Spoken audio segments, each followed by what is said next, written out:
And so, Sonia, if you had any advice for either a task supervisor or a field educator about things that really worked for you in the supervision context, what might that be? I suppose if they've got a first, like a student on their first placement, that they might need a bit more guidance than someone doing their second placement, and just absolutely providing some sort of pathway that they suggested pathway that they might head on.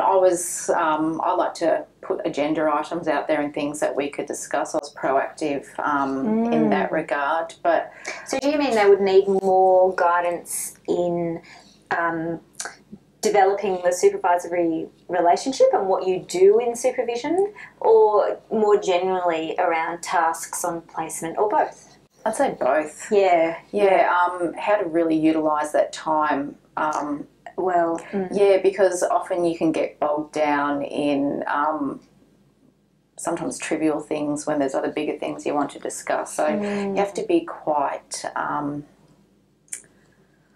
I suppose, strict in the way that you approach it, that this is what we're going to stick to, because you really want to use that. It's valuable time that you want to utilise during placement. But one thing that I did get a lot out of, and I tell field educators to do, is share as much of yourself as possible, your experiences. I got some really handy hints off my supervisor, with applying for jobs and what was happening in the industry and things to look out for. It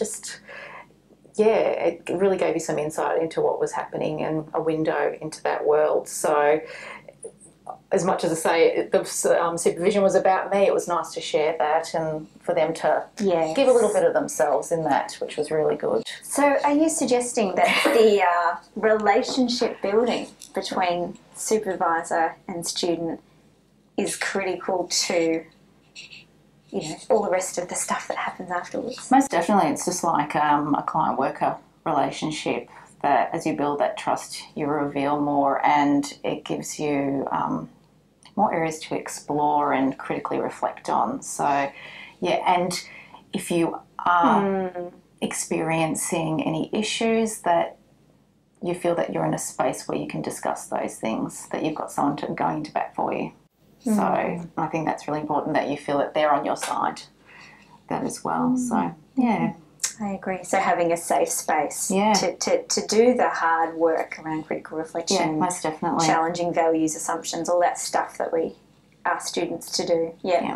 And my supervisor also, if we discussed something particularly theory related, he would always follow up with information through emails and things, so I could add that to what I was doing with my PAR document and stuff at uni. So we'd talk about something, I'd be introduced to a new theory, and not long after supervision I've had something follow a little bit of reading to stimulate thinking.